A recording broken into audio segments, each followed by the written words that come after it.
Hello guys and gals, me Mudahar. And 7 months ago I made a video talking about how sleep paralysis scares the shit out of me. And it gave my little history over there. And unfortunately I have to make a little follow-up video telling you it's actually gotten a little fucking worse, truth be told. Now this isn't sort of like a pity party style deal. I actually want to make this video because I think it's kind of cool to talk about something that not many people really know about. I have to deal with it a lot, but I figured I might as well cover it. The other big reason is I do read the comment section pretty religiously. So when I come across comments saying, "Mood, I've gotten pale," or "my eyes, I got some extra baggage under there," then there's actually a pretty big reason for it. And it's really because I'm kind of fucking scared to sleep. Now, I know that fear sounds kind of crazy out there, but just bear with me for a second, okay? You know, when I talked about my last medical emergency, with a plugged up starfish, I would prefer 100 plugged up starfishes than sleep paralysis. Okay, I don't even exaggerate there. I would rather go through pumping my stomach of poo outside constantly than I would actually deal with this. So it's gotten considerably worse, and I think I'd rather cover it. I wouldn't say that it's worse, but the actual like attack that I've had a night or two ago, it's actually not the best of attacks, but I'll cover that as I go on. Now, one of the biggest problems with sleep paralysis is that there's not really a whole heck of a lot of coverage, or like, I guess what comes down to it is like, it's a case-by-case basis. This isn't like most, I would say, disorders or illnesses in a way, and I don't even think I can call it an illness. I think it's more of a disorder. It's just something that's so unique for everyone that goes through it. That, I mean, there are correlations between everyone, but usually it's a pretty, unique case-by-case basis for everyone. So a couple nights ago, I was laying in bed, and I do this thing where, you know how some people read books before they go to bed? I play video games. I play single-player games, right? For me, it's kind of like reading a book. I load up a single-player game, play through like a chapter or something, or a couple missions, and to a point, I start to pass out, I nod off, and I go to bed. So I'm playing Yakuza 5, which is a great game. I love the Yakuza franchise. Like, if you want a video on me covering how awesome that franchise is, I would love to do it, but this isn't one of those. So I'm playing Yakuza 5 one night, just came out on PS4, rocking that game. And I'm playing it, starting to doze off, and eventually I pass out. Now my PS4 and my TV are set to turn off like an hour after inactivity, so like I know that within the hour of passing out, I started to get this attack because my eyes slowly, I guess you could say, opened. Like everything's still blurry, and I'll describe this experience as close to understandable as I can. My eyes open a little bit and everything's blurry, right? But you can still hear the streets of Japan, obviously from Yakuza 5, because I just left my character out in the middle of the road. Or I think, it's just paused out. You hear like the background like sound effects, really good stuff. But I'm hearing the streets of Tokyo, and then I got my fan running on, my little desk fan, and it sounds like the wind is at Mach 5. You know what I mean? Everything's slowed down. Things are warpy.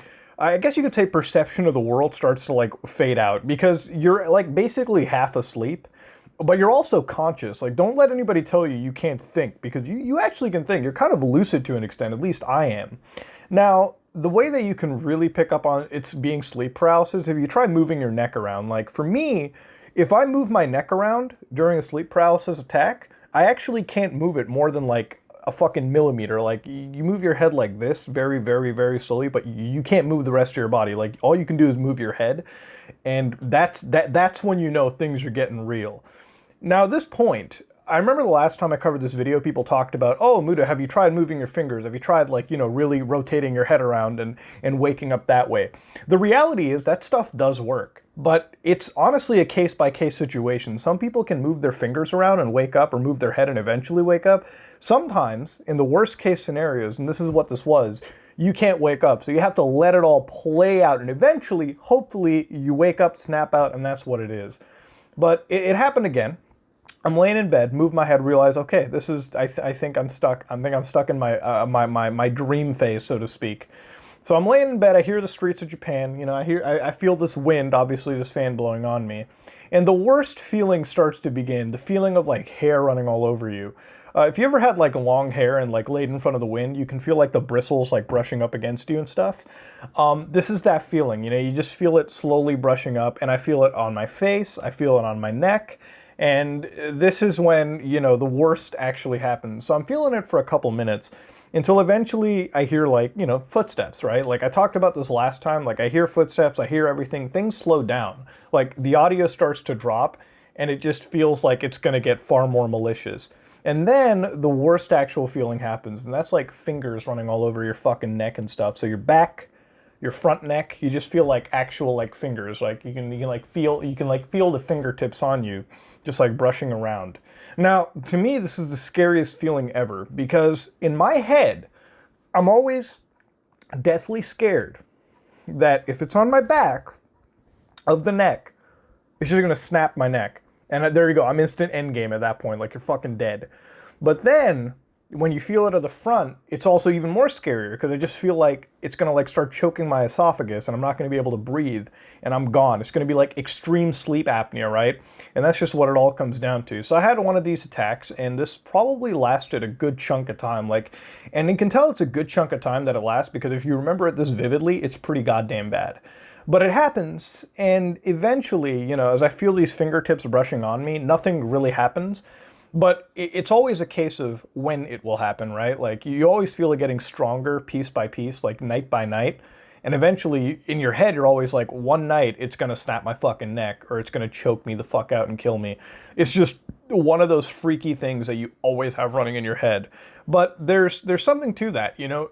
No matter what, it never actually will happen. No sleep paralysis will just outright snap your neck. There's no physical force to necessarily cause it, or nothing will choke you out because, again, there's no physical force to hold down your windpipe. And regardless of how fucked up your sleep paralysis can be, your body is naturally inclined to like put itself into like its survival mode and wake up and really force you back into stability if that's the case.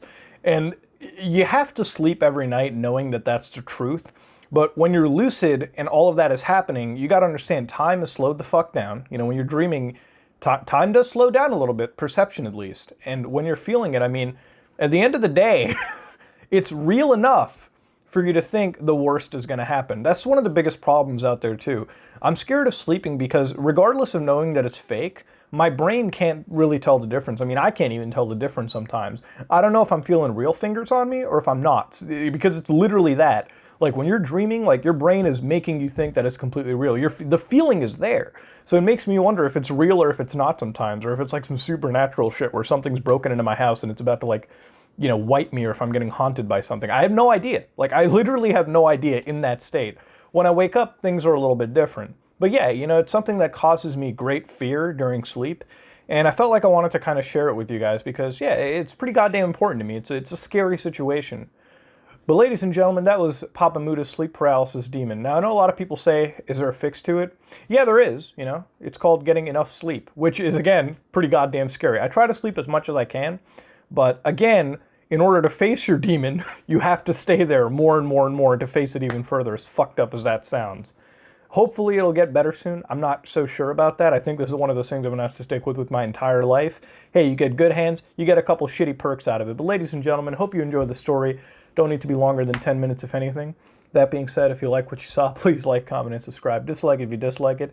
This is me, Mudahar, and I'm going to try sleeping.